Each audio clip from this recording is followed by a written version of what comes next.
Hello everyone, स्वागत है एक बार फिर से आपके अपने यूट्यूब चैनल आपकी अपनी क्लास पर। मेरा नाम है सचिन शर्मा और आज हम शुरू करने वाले हैं पॉलिनोमियल्स के बारे में। दोस्तों, जो भी बच्चे 9th में और 10th में अभी पढ़ रहे हैं उनके लिए पॉलिनोमियल्स बहुत बहुत ज्यादा इंपॉर्टेंट होने वाला है। तो ये 9th और 10th के लिए नहीं, जो बच्चे 11th में जाएंगे 12th में जाएंगे उनके लिए भी ये बहुत ज्यादा इंपॉर्टेंट होने वाली है वीडियो। क्योंकि आज हम समझेंगे सिर्फ पॉलिनोमियल के इंट्रोडक्शन के बारे में। हम कंसेप्ट समझेंगे कि पॉलिनोमियल्स का क्या कंसेप्ट है, कैसे बनता है, क्या होता है, कैसे कैसे किस किस टाइप के पॉलिनोमियल्स होते हैं। ठीक है, तो चलिए फिर शुरू करते हैं। तो सबसे पहले आज हम सीखेंगे अलजेब्रिक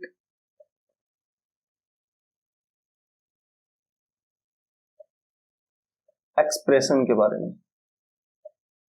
ठीक है बेटा, सबसे पहले आज हम समझेंगे कि अलजेब्रिक एक्सप्रेशन क्या होता है। देखो, सबसे पहले आज हम समझेंगे अलजेब्रिक एक्सप्रेशन के बारे में। क्या होता है अलजेब्रिक एक्सप्रेशन? हमारी कांस्टेंट इनटू वेरिएबल्स।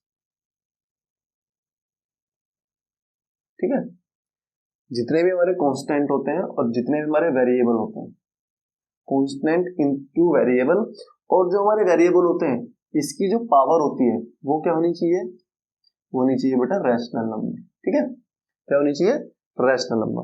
तो जितने भी हमारे कांस्टेंट हैं कि जितने भी हमारे वेरिएबल्स हैं, जब उनकी मल्टीप्लाई करते हैं और जहां पर जो वेरिएबल्स हैं उनका उसकी जो पावर होनी चाहिए, जितने भी वेरिएबल्स हैं उसकी जो पावर होनी चाहिए वो क्या होनी चाहिए बेटा? रैशनल नंबर होनी चाहिए। तो अच्छा, तो वो क्या बन जाता है? मेरा अलजेब्रिक एक्सप्रेशन बन जाता है। अब बेटा ये तो हमारे समझ में आ गया कि अलजेब्रिक एक्सप्रेशन यही होता है। ठीक है, लेकिन अब ये कांस्टेंट क्या है और ये वेरिएबल क्या है? ठीक है, कांस्टेंट क्या है, वेरिएबल क्या है, इसको समझ लेते हैं। तो कांस्टेंट क्या होता है, सबसे पहले इसके बारे में समझते हैं कि कांस्टेंट का मतलब होता है कोई भी ऐसी प्रॉब्लम या सिचुएशन। ठीक है, कोई भी ऐसी प्रॉब्लम या कोई भी ऐसी सिचुएशन जिसके अंदर जो वैल्यू होती है वो क्या होती है? फिक्स होती है, वो चेंज नहीं होती है। ठीक है ना। अब देखो, और जो वेरिएबल होते हैं इसको समझ लेते हैं। वेरिएबल होते हैं जो प्रॉब्लम या सिचुएशन में जो चेंज हो जाते हैं। अब देखो इसको समझते हैं कैसे, इसका एग्जांपल समझते हैं। सपोज अभी 2021 चल रहा है ना, 2021 चल रहा है। इसके अंदर बेटा हमारे इंडिया के अंदर जो सीजन होते हैं वो चेंज होते हैं ना, चेंज होते रहते हैं। पहले सर्दियां आती हैं, फिर गर्मियां आती हैं, फिर दोबारा से सर्दी आ जाती है। तो हमारे यहाँ पर क्या होता है कि जो सपोज अप्रैल है, ठीक है, अप्रैल का मंथ है, फिर मई आता है ना, फिर जून आता है। ठीक है, अब यहाँ पे क्या है, सिचुएशन क्या है, ये सारी मैं 2021 की बात कर रहा हूँ। ठीक है ना, किसकी बात कर रहा हूँ? 2021 की बात कर रहा हूँ। तो जो ये अप्रैल, मई और ये जो जून है, इसी में देखो मैं एक और ले लेता हूँ आपका, सपोज दिसंबर ले लेता हूँ। ठीक है, दिसंबर 2021। अब समझना, जो अप्रैल के अंदर जो टेम्परेचर होगा, जो अप्रैल के अंदर जो टेम्परेचर होगा वो कुछ और होगा। अब ये मई में जो होगा वो कुछ और होगा, जून में जो होगा वो कुछ और होगा, और जो दिसंबर में होगा वो कुछ और होगा। क्योंकि अप्रैल में जो गर्मियां होती हैं तो गर्मियों के अंदर अप्रैल में मान लो 30 डिग्री तक पहुंच जाएगा, मई के अंदर 35 डिग्री भी हो सकता है, और जून में तो ज्यादा गर्मी होती है तो उसके अंदर 44-45 तक जा सकता है। ठीक है ना, तो ये क्या हो रहा है, ये चेंज हो रहे हैं। टेम्परेचर क्या हो रहा है, हर मंथ में हर डे बाई डे चेंज होता है हमारा टेम्परेचर, तो डे बाई डे चेंज होता है ना। तो जो चेंज होता रहता है वो क्या होता है? वेरिएबल होता है, जो अपनी वैल्यू सिचुएशन में चेंज हर एक अपनी अपनी सिचुएशन में, अलग अलग सिचुएशन में अपनी वैल्यू को चेंज कर लेता है, वो क्या बन जाता है? हमारा वेरिएबल बन जाता है। और देखो वही सिचुएशन है, उसी सिचुएशन में हमारा 2021 ये फिक्स है, ये चेंज नहीं हो रहा ना, ये इसी साल के अंदर बात कर रहे हैं। तो जो ये चेंज नहीं होता है, देखो ये चेंज नहीं हो रहा है, ठीक है, तो ये क्या बन जाएगा? हमारा कांस्टेंट। ठीक है, तो ऐसी कोई प्रॉब्लम या ऐसी कोई सिचुएशन जिसके अंदर हमारा जो वैल्यू है वो चेंज नहीं होती है, वो तो बन जाता है कांस्टेंट। ठीक है बेटा, और जो चेंज हो जाती है, अपने आप को चेंज कर लेती है, वो बन जाती है हमारी, क्या बन जाती है? वो बन जाते हैं वेरिएबल्स। समझ में आई बात इतनी? अच्छा, अभी और एग्जांपल से समझेंगे इसको हम, और अलग अलग एग्जाम्पल लेंगे। अब ये याद रखना बेटा, जितने भी हमारे कांस्टेंट होते हैं, क्या होते हैं? कांस्टेंट। इनको हम इंटीजर्स से दर्शाते हैं। किससे दर्शाते हैं? इंटीजर्स। यानी कि जितनी भी हमारी काउंटिंग, चाहे माइनस में चाहे प्लस में, इंटीजर्स जो होंगे वो हमारे सारे कांस्टेंट होते हैं। और जितने भी वेरिएबल होते हैं उसको जनरली हम एक्स, वाई और जेड, ठीक है, इसके द्वारा हम उसको दर्शाते हैं। तो ये चीज समझ में आई। अब देखो, जैसे मैं एक एग्जांपल लेता हूं, मेरा एक देखो अलजेब्रिक एक्सप्रेशन लेता हूं मैं 2x, ठीक है, ये मेरा क्या है? अलजेब्रिक एक्सप्रेशन है। अब इसके अंदर समझना, जो ये 2 है ये फिक्स है। 2 की वैल्यू तो भाई 2 ही रहेगी ना, 2 की वैल्यू कभी चेंज तो नहीं हो सकती, 2 की वैल्यू कभी 3 नहीं हो सकती, 2 की वैल्यू कभी 1 नहीं हो सकती। 2 की वैल्यू हमेशा, 2 की वैल्यू जो है हमेशा 2 ही रहती है। तो ये 2 क्या हो गया? हमारा कांस्टेंट हो गया। अब जो x है, x को हम चेंज कर सकते हैं, x के बराबर हम 1 भी रख सकते हैं, x के बराबर 2 भी रख सकते हैं। ये डिपेंड करता है सिचुएशन के ऊपर, ठीक है बेटा, समझ में आई? तो ये 1 भी हो सकता है, ठीक है, ये x बराबर 2 भी हो सकता है, 3 भी हो सकता है, 4 भी हो सकता है। तो जो अपनी वैल्यू चेंज कर लेता है उसको हम बोलते हैं वेरिएबल्स, ठीक है। अब समझना, मैंने बताया वेरिएबल की पावर रैशनल होनी चाहिए। तो देखो, रैशनल आपको पता ही है, जितने भी इंटीजर्स होते हैं वो तो रैशनल नंबर होते ही होती है ना, जितने भी हमारे इंटीजर्स होते हैं वो रैशनल नंबर होते हैं, प्लस जो नंबर्स को हम p बाई क्यू के रूप में लिख सकते हैं वो भी रैशनल नंबर होते हैं। तो अगर मैं एक एग्जांपल ऐसा दूं, 2x की पावर 1 बाई 2, ठीक है, तो ये भी आपका एक अलजेब्रिक एक्सप्रेशन, समझ में आई बात? ठीक है, ये पूरा क्या था हमारा? ये हमारा कांस्टेंट क्या होता है? जो वैल्यू हमारी सिचुएशन में कभी चेंज नहीं होती है, फिक्स रहती है, वो क्या होती है हमारी? वो होती है हमारी कांस्टेंट। और जो उसी सिचुएशन में चेंज हो जाती है, अपनी वैल्यू बदल सकती है सिचुएशन के हिसाब से, प्रॉब्लम के हिसाब से, तो वो हमारे हो जाते हैं वेरिएबल्स, ठीक है, समझ में आई बात? और देखो, इसको, इसके और एग्जांपल दे देते हैं। देखो, जैसे कि 3x प्लस का 4, ठीक है ना, ये भी हमारा क्या है? एक अलजेब्रिक एक्सप्रेशन है, ठीक है, समझ में आ रही बात? तो ये सारे हमारे क्या बन जाते हैं? अलजेब्रिक एक्सप्रेशन बन जाते हैं, ठीक है। तो ये हमने समझा भी अलजेब्रिक एक्सप्रेशन के बारे में, जिसमें हमने दो चीज पढ़ी है, क्या? कांस्टेंट और वेरिएबल। अब देखो बेटा, अब हम समझते हैं इससे आगे ना पॉलिनोमियल के बारे में, ठीक है। पॉलिनोमियल क्या होता है बेटा? अच्छे से समझ लेना, क्योंकि जो भी बच्चे 9th में है और जो भी बच्चे 10th में है उनके लिए ये कंसेप्ट जानना बहुत जरूरी है। क्योंकि जो भी, अगर आपको किसी भी सवाल को करने के लिए अगर आपको उसका बेसिक पता नहीं होगा तो वो फिर क्वेश्चन करना, वो सवाल क्वेश्चन करना बहुत थोड़ा सा मुश्किल होगा, आपको उसको समझना मुश्किल होगा, ठीक है ना। तो इसलिए इस चीज को समझो कि मैं जो कंसेप्ट सिखा रहा हूं उसको अच्छे से समझना, ठीक है। हमने अलजेब्रिक एक्सप्रेशन पढ़ लिया, कांस्टेंट पढ़ लिया, वेरिएबल पढ़ लिया। अब समझते हैं पॉलिनोमियल क्या होता है। देखो,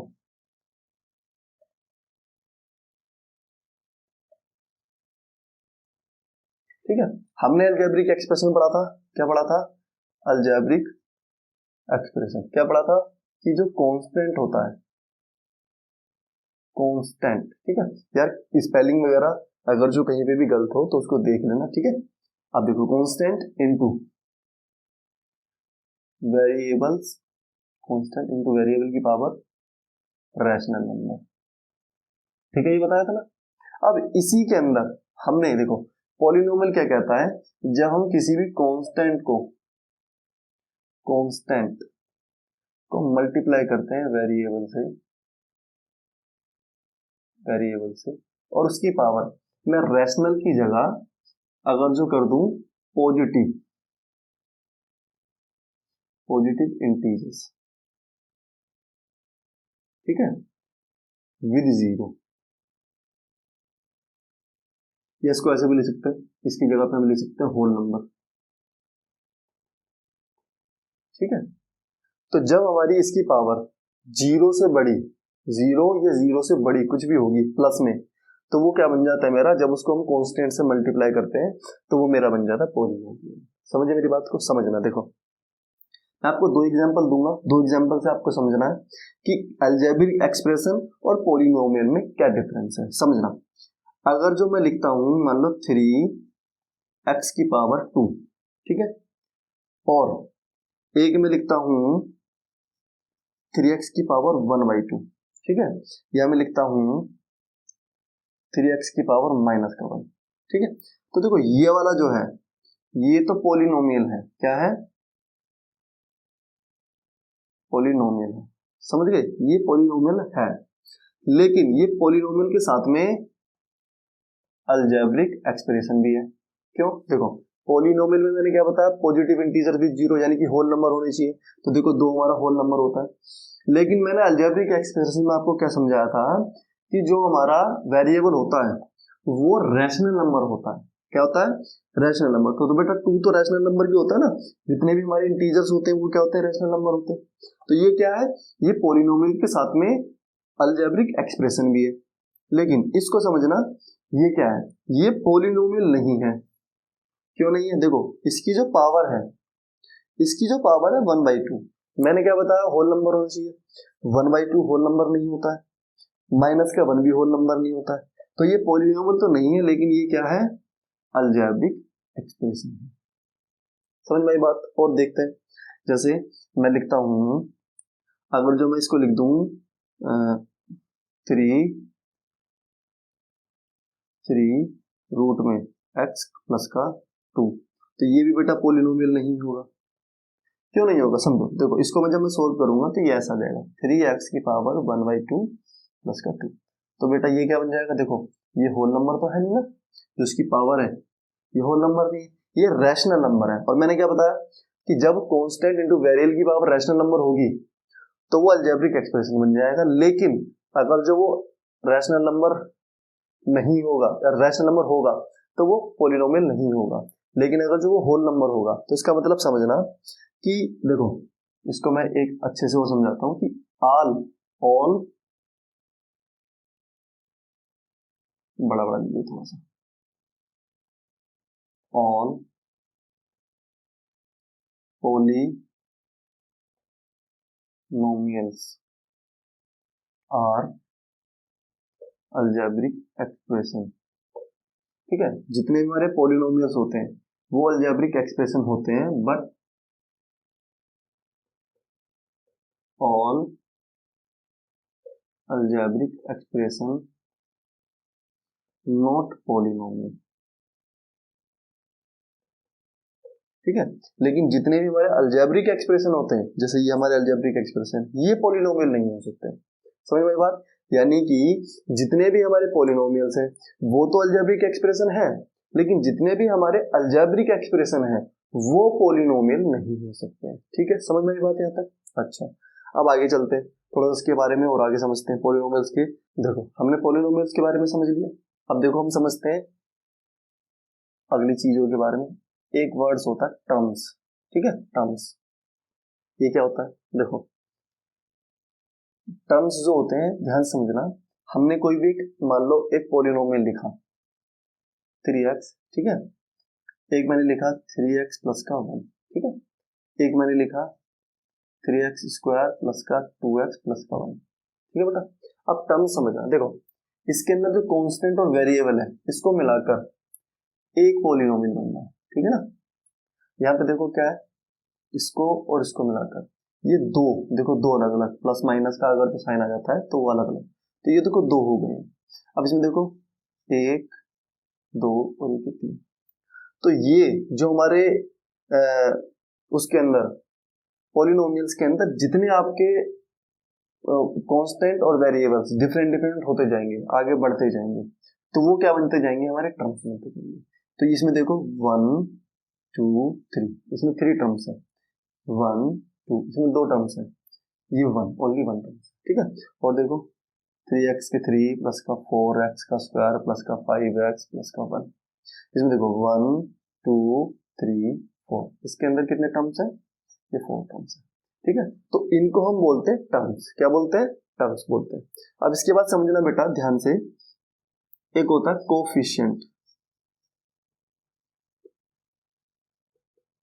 ठीक है, अब देखो ये क्या बोला है, कोफिशिएंट समझना क्या होता है, जितने भी हमारे वो होते हैं, क्या होते हैं, वेरिएबल्स होते हैं, क्या होते हैं, वेरिएबल्स, जितने भी वेरिएबल्स होते हैं उनके साथ में जो कांस्टेंट होता है वेरिएबल्स के साथ वाला, उसको हम बोलते हैं कोफिशिएंट।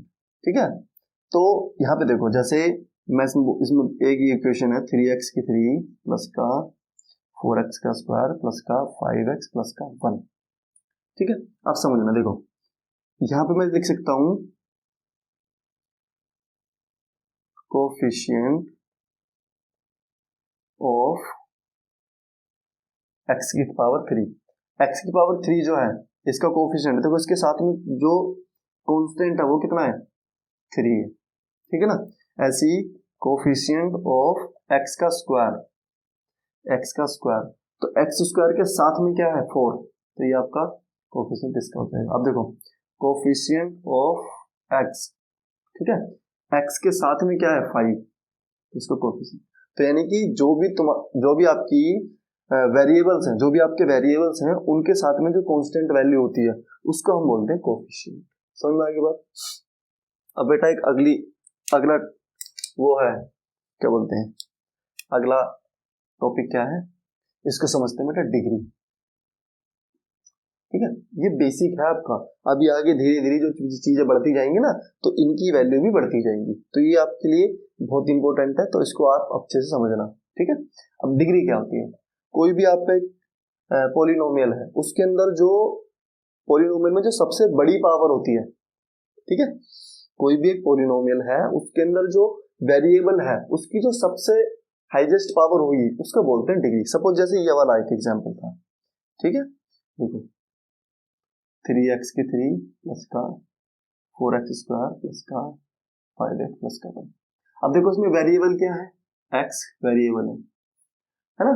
अब x में यहाँ पे भी पावर है, यहाँ पे भी पावर है, यहाँ पे भी पावर है, ठीक है। अब हमको डिग्री बतानी है इसमें, तो डिग्री क्या होगी, मैंने बताया किसी भी पॉलिनोमियल में जो हाईएस्ट पावर होती है, किसी भी पॉलिनोमियल में जो हाईएस्ट पावर होगी उसको हम बोलते हैं डिग्री। तो यहाँ पे जो डिग्री आएगी कितनी है, 3 है ना बेटा, x की पावर 3 है ना। तो सबसे बड़ी, अगर मैं लिखता ऐसे समझो कि मैंने लिखा x की पावर 5 प्लस का एक्स स्क्वायर प्लस का 3x, ठीक है। अब इसमें हमको डिग्री बताना है इस क्वेश्चन में, ठीक है। अब इसमें देखो मैंने इसके ऊपर भी पावर है, इसके ऊपर भी पावर है, इसके ऊपर भी पावर है, तो जो हाईएस्ट पावर होती है वो आपकी डिग्री होती है। तो इस क्वेश्चन में सबसे बड़ी पावर क्या है 5, तो यहाँ पे डिग्री क्या हो जाएगी आपकी 5 हो जाएगी। समझ में आ रही है बेटा बात, चलो ये चीज समझ में आ गई, टर्म्स क्या होते हैं, कोफिशिएंट्स क्या होते हैं और डिग्री क्या होती है, ठीक है। अब आगे चलते हैं, इससे आगे आगे के बारे में सीखते हैं, ठीक है। देखो बेटा अब जो हमारा नेक्स्ट टॉपिक है वो है classification of polynomials on the basis of terms, ठीक है। हमको अब पॉलिनोमियल्स को क्लासिफाई करना, उसको बांटना है किसके हिसाब से, टर्म्स के हिसाब से, टर्म्स के हिसाब से। देखो मैंने आपको टर्म्स सिखाया था, जब वेरिएबल और कांस्टेंट मिलकर पॉलिनोमियल बनाते हैं तो वो प्लस माइनस जब जितनी बार होते जाते हैं वो उतनी टर्म्स बनती जाती है। सपोज मैंने लिखा 4x, ठीक है, या लिखा मैंने खाली x, या लिखा मैंने 3x का स्क्वायर, ठीक है, या मैंने लिखा x की पावर 4, तो ये सारे क्या है, देखो वन टाइम एक ही बार है, इसमें ना कुछ प्लस हो रहा ना कुछ इसके अंदर माइनस हो रहा। तो जब वेरिएबल और कांस्टेंट, वेरिएबल और कांस्टेंट एक बार लिखे हूं, कितनी बार, वन टाइम, कितनी बार लिखे हूं, एक बार, जिसमें ना प्लस हो रहा ना कुछ माइनस हो रहा, ठीक है, तो वो क्या बन जाते हैं, सबसे पहले बन जाता है बेटा मोनोमियल्स, ठीक है, मोनोमियल, ठीक है। इसके अंदर टर्म्स कितनी है, एक ही टर्म्स है ना, तो जो एक टर्म वाली होती है यहाँ पे लिख देता हूं ओनली वन टर्म, ठीक है। अब जब टर्म्स दो हो जाती है, सपोज जैसे 3x स्क्वायर प्लस का 1, या x प्लस का 1, या एक्स स्क्वायर प्लस का x, ठीक है, या x की 3 प्लस का 2, तो इसमें देखो एक और एक दो, एक और एक दो, ठीक है, एक और एक दो, यहाँ पे माइनस भी लिख सकते हैं, चलो ठीक है, ये माइनस हो गया। तो जब हमारे टर्म्स दो हों, कितने हो टर्म्स, दो टर्म्स होते हैं, 1 2 1 2 1 2, तो को क्या बोलते हैं, क्या बोलते हैं, बाइनोमियल, ठीक है, क्या बोलते हैं बेटा इसको, इसको बोलते हैं बाइनोमियल। इसमें कितने होते हैं, टू टर्म्स होते हैं, ठीक है, टू टर्म्स, टू टर्म्स।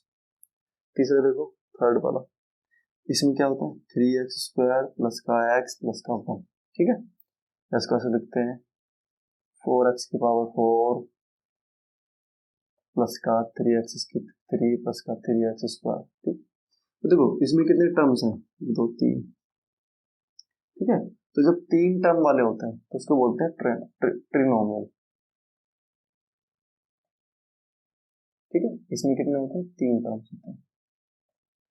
तो हम जब पॉलिनोमियल को क्लासिफाई करते हैं तो बेटा ये समझ लेना, जब एक टर्म होता है तो उसको मोनोमियल बोलते हैं, जब 2 टर्म्स होते हैं उसको बाइनोमियल बोलते हैं, और जब 3 टर्म्स होते हैं उसको बोलते हैं बेटा ट्राइनोमियल। ठीक है, क्या बोलते हैं, ट्राइनोमियल। अब हम समझते हैं classification of polynomial on the basis of degree. ठीक है, ये तो टर्म्स के हिसाब से हो गया। अब एक होता है डिग्री के हिसाब से। किसके हिसाब से, डिग्री के हिसाब से। इसके अंदर समझना, हमको टर्म से कुछ लेना देना नहीं है, ठीक है, डिग्री से लेना देना। जिसकी डिग्री जितनी होगी उसको वही बोलते हैं, समझ आ देगा। जब हमारी डिग्री होती है 1, यानी कि सपोज जैसे x इसकी पावर 1 है या x प्लस का 1, इसमें देखो जो हमारा वेरिएबल है उसकी पावर हमेशा 1 होनी चाहिए। ठीक है, या देखो 2x प्लस का 2, ठीक है, या फिर इसका प्लस का 4x माइनस का 1। ठीक है, तो इन सब में देखो टर्म्स से हमको लेना देना नहीं है, हम उसको बेसिस किसके हिसाब से बांट रहे हैं, डिग्री के हिसाब से। तो डिग्री हमको देखनी है, अगर डिग्री सबकी 1, जिसकी डिग्री 1 होगी पॉलिनोमियल में, तो उसको बोलते हैं लीनियर। क्या बोलते हैं, ठीक है बेटा, क्या बोलते हैं उसको, लीनियर पॉलिनोमियल। अच्छा, अब जिसकी डिग्री देखो यहाँ पे लिख भी देता हूँ, डिग्री कितनी होनी चाहिए, 1। ठीक है, अब समझना, डिग्री मैंने आपको बताया ना हाईएस्ट पावर, तो इसमें देखो हाईएस्ट पावर खाली एक ही वेरिएबल है तो उसकी हाईएस्ट पावर 1 है। अब देखो अगर जब 2 पावर क्या होगी, 2 हाईएस्ट पावर, यानी कि डिग्री अगर जो 2 होगी, सपोज जैसे समझना 3x स्क्वायर, ये भी हो सकता है 3x स्क्वायर बेटा 1, ये भी हो सकता है 3x स्क्वायर प्लस का x प्लस का 1, ये भी हो सकता है। अब इन तीनों में देखो जो हमारी हाईएस्ट पावर है, इसमें भी देखो, इसमें भी देखो, इसमें भी देखो, जो हाईएस्ट पावर है वो 2 है, डिग्री कितनी है 2, तो उसको बोलते हैं क्वाड्रेटिक। समझ में आ रही है बात, ठीक है। जब पावर हमारी, जब डिग्री जो है हमारी 2 होगी तो उसको बोलते हैं बेटा क्वाड्रेटिक। समझ में आ रही बात।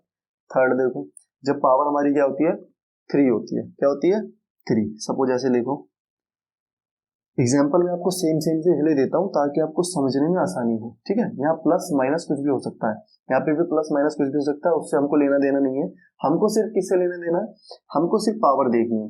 ठीक है, जो हाईएस्ट पावर 2 अगर जो होगी तो वो क्या बन जाएगा हमारा क्वाड्रेटिक। हाईएस्ट पावर जो 1 होगी तो क्या बन जाएगा लीनियर। अगर हाईएस्ट पावर 3 होगी, सपोज जैसे 3x की 3, या फिर ऐसा हो सकता है दूसरा 3x की 3 प्लस का 3x स्क्वायर प्लस का 1।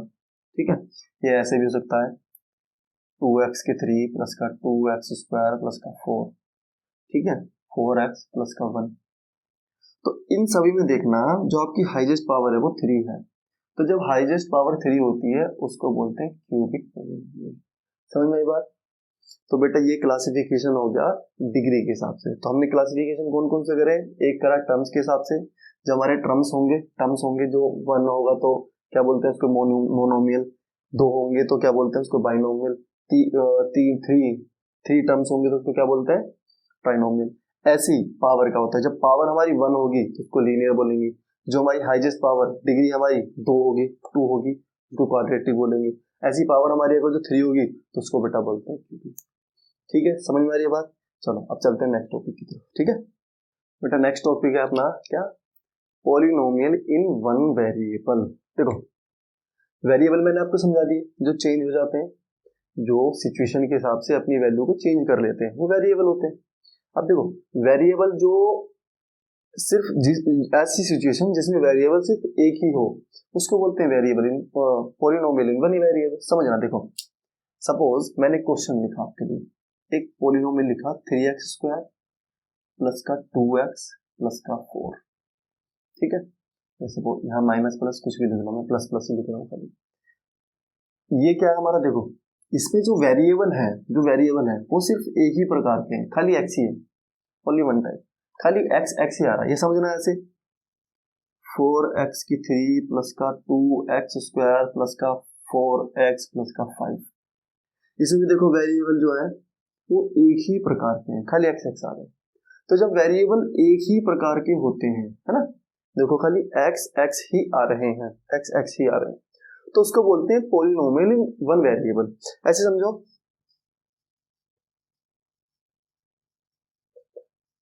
पॉलिनोमियल इन टू वेरिएबल ना बेटा, समझना अच्छे से।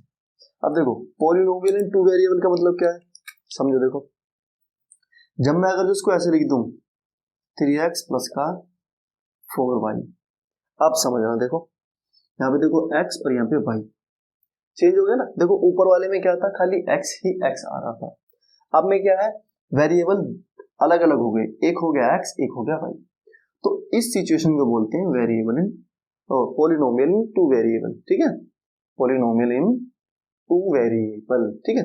ऐसी अगर जो थ्री, अगर वो बात करें पॉलिनोमियल थ्री वेरिएबल, तो उसको क्या करेंगे, देखो इसको ऐसे लिख सकते हैं, देखो x प्लस का y माइनस का z, ऐसे लिख सकते हैं 2x प्लस का 4y माइनस का z, है ना। तो इसमें देखो x y z थ्री आ गया ना, तो इसके अंदर तीन वेरिएबल अलग अलग, तो उसको बोलते हैं polynomial in three variable.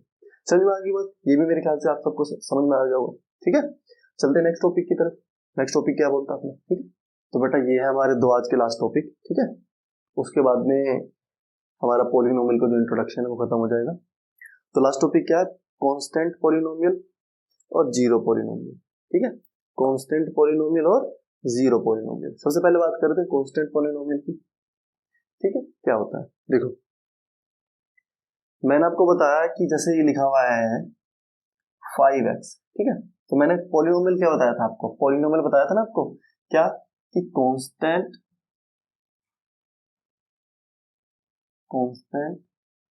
Into variable की पावर होल नंबर। ये समझा था बेटा, आप समझना। ये मान लो इसने बोला है 3, खाली 3 बोलता है, ठीक है। तो ये भी एक पॉलिनोमियल है, लेकिन इसको क्या बोलेंगे बेटा, इसको बोलेंगे कांस्टेंट पॉलिनोमियल। क्या बोलेंगे, कांस्टेंट पॉलिनोमियल। देखो कैसे पॉलिनोमियल है, समझना। मैं इसको ऐसे लिख सकता हूं 3 इंटू एक्स की पावर 0 लिख सकता हूं। देखो क्यों ऐसे, ठीक है। देखो क्यों, हमने पढ़ा है कि किसी भी कुछ भी नंबर हो, एनी नंबर, एनी कुछ भी, अगर उसकी पावर में 0 लगाता हूं तो उसकी वैल्यू 1 आती है। सपोज मैंने 10 की पावर 0 लिखा, 1 आएगा। मैंने 100 की पावर 0 लिखा, 1 आएगा। मैंने a की पावर 0 लिखा, 1 आएगा। मैंने x की पावर 0 लिखा, 1 आएगा, ठीक है। आप समझना, इसकी जगह पे अगर जो मैं 1 कर दूं 3 इंटू 1, तो क्या हो जाएगा, 3 बन जाती है। तो आप समझो मैंने यहाँ x की पावर 0 की लिखी, मैंने क्या बताया आपको, कांस्टेंट, देखो 3 कांस्टेंट हो गया इनटू वेरिएबल, तो वेरिएबल देखो x हो गया, उसकी पावर होल नंबर, तो देखो इसकी पावर 0, 0 एक होल नंबर है ना, 0 होल नंबर हमारा शुरू कहां से होता है, 0 से शुरू होता है। तो x की पावर 0 क्या ये होल नंबर है, तो जब इसकी से मल्टीप्लाई करेंगे तो हमारा 3 आ जाएगा, तो 3 क्या हो गया, इसलिए इसको हम बोलते हैं बेटा कांस्टेंट पॉलिनोमियल। समझ में आ गई बात। अब देखो इसमें समझना, जितने भी हमारे, जितने भी क्या, जितने भी हमारे कांस्टेंट के अंदर जितने भी हमारे इंटीजर्स होते हैं, कुछ भी रख सकते हो आपको सिवाय 0 के, समझना। अब देखो चलो उसको छोड़ो, अब इसको 0 को अलग से समझते हैं। मैं इसी में सोचा था समझा दूं, लेकिन इसको आपने समझ में आ गया क्या, कोई भी हमारा नंबर A to Z, जितने भी नंबर हैं, जितने भी नंबर सब हमारे क्या है, कांस्टेंट पॉलिनोमियल है सिवाय 0 के। 0 हमारा कांस्टेंट पॉलिनोमियल नहीं है, 0 हमारा क्या है, जीरो पॉलिनोमियल है। क्यों, समझना। 0 क्या होता है, 0 इंटू, इसमें क्या होगा, वेरिएबल की पावर 0 नहीं होगी, कुछ भी हो सकता है, वेरिएबल की पावर 0 नहीं होगा, समझना। देखो जब मैं 0 की किसी से भी मल्टीप्लाई करता हूं तो 0 आ जाएगा। अब यहाँ पे 1 रख लो, 2 रख लो, 3 रख लो, कुछ भी रख लो, तो किसी की भी मल्टीप्लाई जब मैं 0 से करता हूं तो वो क्या हो जाता है हमारा, जीरो पॉलिनोमियल। क्यों बन जाता है बेटा, ध्यान से समझना। देखो मैंने बताया कांस्टेंट बराबर मैंने जब 0 रखा ठीक है। और इसकी जगह पे वेरिएबल में मान लो x की पावर कुछ भी रख दी, 1 रख दी, 2 रख दी, 3 रख दी, इसकी जब मैं इससे मल्टीप्लाई करूंगा तो क्या हो जाएगा बेटा, ये 0 हो जाएगा। तो जब भी हम किसी भी संख्या को 0 से मल्टीप्लाई करते तो 0 आ जाता है, तो हमारा क्या बन जाता है, वो 0 पॉलिनोमियल। ठीक है, समझ में आया सभी के? ठीक है, तो ये था हमारे आज के टॉपिक, जो आशा करता हूँ आप सभी को अच्छे से समझ में आए होंगे। ठीक है, जो भी बच्चे 9th में और 10th में उनके लिए ये जो भी मैंने आज पढ़ाया पॉलिनोमियल के बारे में बहुत ज्यादा इंपॉर्टेंट है। ठीक है ना, अब हम नेक्स्ट वीडियो में 9th का सेकंड चैप्टर और 10th का सेकंड चैप्टर मैं शुरू करा दूंगा। ठीक है, जिस भी बच्चे ने मेरा 9th का फर्स्ट चैप्टर नहीं देखा है, मैंने पूरी प्लेलिस्ट बना के सारी वीडियो बना के यूट्यूब पे अपलोड कर रखा है, आप जाके वहां पर देख सकते हैं। ठीक है, आज के लिए बस इतना ही। चैनल को लाइक करें, शेयर करें और सब्सक्राइब करें। ठीक है, धन्यवाद।